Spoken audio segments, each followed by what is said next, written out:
All right, guys. Obviously, a really gritty, gritty, emotional win. Really proud of our guys. Got a lot of respect for this Indiana team. I think they're really talented, a bona fide NCAA tournament team. I know they've hit some struggles, but got a lot of respect for their talent and for the job Mike's doing and his staff is doing. And I just thought our guys were phenomenal in the closing 2 or 3 minutes. We were, we had some guys struggling physically, to be honest with you. And, their defense has something to do with it. But we did have some guys struggling physically. But 22 wasn't struggling. Chris, this isn't the first game you've had that's gone down to the wire. It's not the first game that you've had to figure some things out in the final seconds. Did you learn anything new about your team in the way this one transpired? No, I think, Adam, we've just got to make sure that we're doing as good a job as we can getting the ball to our playmakers. And sometimes that changes. EJ was struggling getting to his spots tonight. And then our playmakers have to make the right read. And 22 was a fantastic playmaker tonight, both for himself and for others. So I give Malachi a lot of credit. But it was really simple. I thought we executed exceptionally well in the last 2 minutes, really well. And I want to give our crowd a benefit, a lot of love. I thought our crowd was great the last really 10 minutes when we needed it. I thought there was a stretch of the game where they got a little bit of momentum, and I could feel our guys get a little frustrated, maybe even a little, just frustrated. We're missing shots, and we just tried to keep it really simple and keep it in our playmakers' hands. And our execution on offense and on defense was good. But it's been good all year late, to be honest with you. Like I said, with the exception of 2 games. So with a minute 23 to go, or whatever it was, when Indiana comes out of the timeout, EJ gets the steal. How big of a moment was that? It's maybe kind of an obvious question, but for them, Mike Woodson was lamenting that at length in here. Yeah, I thought EJ did a great job. I really want to give EJ credit because EJ, asked to guard Trace, and I thought he was able to give him different angles and keep a body on him. And Trace is such a phenomenal player that probably took a lot out and affected EJ's offense. But it was a big-time deflection. Chris, it kind of looked like you were just giving Malachi a ball screen and letting him kind of go from there at the end of the game. Was that kind of the gist of it? And I guess, how has your comfort level in putting him in those positions kind of developed over the course of the year? Yeah, as you guys know, and as you know, Bill, watching us, we've evolved into that a lot here in the last month. Now, we weren't that way at the beginning of the year because his game wasn't at that point at the beginning of the year. It was still a little too fast for him. But we put him in a combination of single and double ball screens and then also ran him off some actions. It was about a combination of 3 or 4 set plays that all kind of finished looking similar, but they were a little bit different variations. About four different ones. And then the baseline underneath and overtime, EJ made a great individual play. We just tried to isolate him on that side. Malachi was in here. He said, I try not to take bad shots, and I think that does kind of stand out about him. He just sort of knows how to get to his spots. Like, yeah. his level of sort of understanding that as a true freshman, is that elevated for guys you've been around? It is. His maturity level's elevated. I've said that all along. He's one of the most mature freshmen I've ever coached, just in terms of across the board, just really high maturity level. And some of that's with his IQ and feel for the game, which has really grown in the last, really, if you saw us in Florida, you would say, okay, he's a completely different player. Those of you that were in Florida, you would say that right now. He is completely different. He's worked at it, and he's taken coaching, and he's taken criticism, and found a way to get better, and that's maturity, right? That's maturity. That's a sign of maturity. I'm not blaming anybody else. I'm accepting accountability. I'm going to find a way to get better. I'm going to really work at it, and that's a great sign of maturity. Coach, how tangible was the momentum shift there at the end of regulation when you guys were in the huddle going into overtime, and what was the confidence level from you guys and your team at that point? I think they were really confident. We were really glad we got it to overtime. They were up 4 with the ball with, a minute 23 or 24 to go, But it's still a long game. We just wanted to make them earn it in the half court and then quickly get into a couple actions that we talked about in the timeout. But we honestly didn't have the legs to really push it off of misses, where normally I'd like to have some freedom and push it off of misses. We just didn't have the speed or the legs to do that. But, yeah, it was a long game, but it was, coming back, them with the ball, that didn't look great at that point. And you wanted guys other than EJ to step up offensively, of course, and Eugene Brown had 10 points for you guys tonight. Yeah. How big was that lift for you? I thought Gene was great. Jamari's 3 was huge. He's got to look to shoot even more. Thought Michi's readiness to shoot after overtime on the 3 was critical. So we needed that. But, yeah, Gene's play overall was really good for us. First, the last 10 seconds of regulation, I don't know. That would just seem like the best possible scenario. You got EJ and Malachi have the ball on offense, and then Jamari's the guy who's guarding Xavier at the. I don't know. Could you have drawn it up any better than that? Yeah, no, it was. They knew what we were running. They didn't want to call a timeout. I did think about it though. You're thinking on the fly there, and I did think I was very close to calling a timeout, but I'd rather not call a timeout in that situation if we can get organized quickly enough. And I thought we did get organized quickly enough.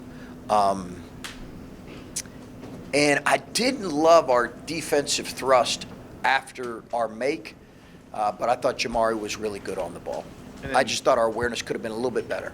And then with Malachi again, more of what Bill's asking, it seems like I think everybody knew he could score at this level once he kind of figured it out. But that ability to kind of know how to score, how to do it efficiently, it doesn't, even when nights he's not necessarily shooting well, it's more just he just didn't make the shot that night. Then it's because he's shooting a bunch of bad shots. Is that a rare skill for that age to not necessarily be able to do it, but know how to do it? Both. He's a talented kid, and he played kind of the wing and the foursome in high school. He was really well coached, but maybe didn't get the. I think we're seeing all of his kind of repertoire of ball skills, and he's really grown in that area too. He's got some guys really well coached in high school. He's got a great trainer in Jason Dawson. He's a really committed kid in terms of working on his skills and back to his maturity. But he can get to his spots as well as anybody I've coached. Chris, you talked after the last game about when to get guys rest, but Malachi and the freshman wall, obviously tonight was not an opportunity to do that, but he comes through. When you have a freshman who can continue to fight through things, he said he's feeling good, physically as much as anyone is. What does that do when a young guy can do that for you? Yeah, he's I told you guys after the Iowa game, I played him more than I'd like to play him. It's not like I just want to try to keep him fresh. But we've just needed every minute from him and his ability to play make and have ball skills and make reads and get to his spots. With our team this year, sometimes Cedric can do that. We have some other guys that can do it at times, but he certainly can do it at the highest level right now. And sort of a strange question, but is he the player he is right now if you guys have Justice capable of kind of taking that role over? I know that's a bigger picture question, but it's a good question, but I would like to see what that was like. If you're giving me an option, I'd like to see Justice out there and see if Malachi figured it out. I think he probably would. I think it was the first or second game he makes a pass. I think it was also to EJ late in the game. Yeah. And was that something you guys, or to Zed, yes. Was that something you guys knew early on he could do? And no, we put him in some of those spots early, but I don't think you know that until the lights are on fully. I don't think you fully know that until the lights are on. After Iowa grabbed 20 offensive rebounds the other day, so Indiana comes in and gets 15. I know against Iowa you said you just felt like they hustled more, they got to more loose balls. Do you think that happened today? Do you think it was more long rebounds? Are there There were similarities some between long the two? rebounds, but we got to get better at it. I mean, we got to get better at that. Like that's got to be more important to us than what it is right now. Bottom line, it's got to be more important to us than what it is right now. There are some that bounced over our heads. There were some long rebounds. Their size got us at times, but I've got to coach that better, and we've got to take more ownership in that. It's not acceptable right now. Coach, coming off that Iowa loss, back at home, the short turnaround, how much does this win, kind of climbing out there, it looked like you might drop another game, how much does it mean to the team to kind of be able to pull out a win here? I think it means a lot. We beat a good team. We beat a good team that had, time to. I don't know what all, if that's overrated, having time to prepare, but certainly they had a freshness to them. But we beat a good team. I just think it's a huge, huge boost for us. I just think the poise, the composure, and the grit we showed late. There cannot be enough said about that with our guys. There just can't, and I'm super proud of them. Chris, this isn't a team that's lost back-to-back games at all this season. What has allowed? Is it maturity? Is it what has allowed you guys to regroup and kind of build those? DJ, Kyle, Justin, Jamari, our captains, Justice, those five guys. Your captains are the one that set the tone for that after a loss. So it's those guys set the tone in the locker room. I didn't mean to cut you off, but those guys set the tone in the locker room after a loss. I guess kind of building up what Pat asked you earlier, you had talked about that freshman wall with Malachi, but when you see a performance like that, does that almost make you, start to ask him in practice and things like that, hey, are you sure you're feeling fine? Because he certainly didn't seem like he's hitting any sort of wall out there right now. Yeah, and listen, if there's no wall, I'm good with that. Okay, so I'm not. Let's not make up a wall if there is no wall. I'm fine with there being no wall at any time. I just am aware of the amount of minutes I'm playing a young guy with young legs, and now we've asked him to do a lot more than what we did earlier in the year. And he's responded to times where he struggled. He struggled at Michigan early, and struggled defensively at times, guarding Brooks, and then he responded in the second half and was better on both ends. So I think we're going to continue to have those kind of moments from him. He's not going to be, this every night. It's too much to expect of a kid, but he's been phenomenal. Yeah, all's well that ends well, obviously. But this was a little bit reminiscent of the other day when I think until that jam that Liddell had with 5 seconds left, I think he went 12 minutes and had one field goal. Just, I don't know, what were they doing over the course of that second half? After you got ahead by 11, they just kind of chipped away. Is this the last question? It is. So we're going to leave on this question. Okay. All right. Scrap that. Add one more question to this here. I'll answer this one. Okay. Do that one question. and somebody come up with something better than that. Okay. But No, it's not. It's a good question. It's a fair question, but I need a better one to go home on.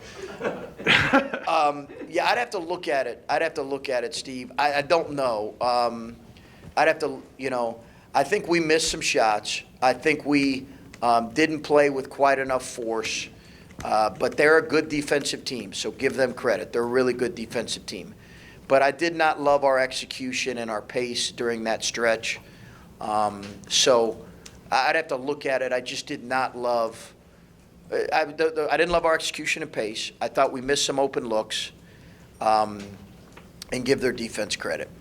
Given what's on the schedule next, I guess similar question from what was asked earlier. The magnitude of this kind of win to avoid a 2-game losing streak when you know what's coming next on the road and then another road trip right after that. I mean, Yeah.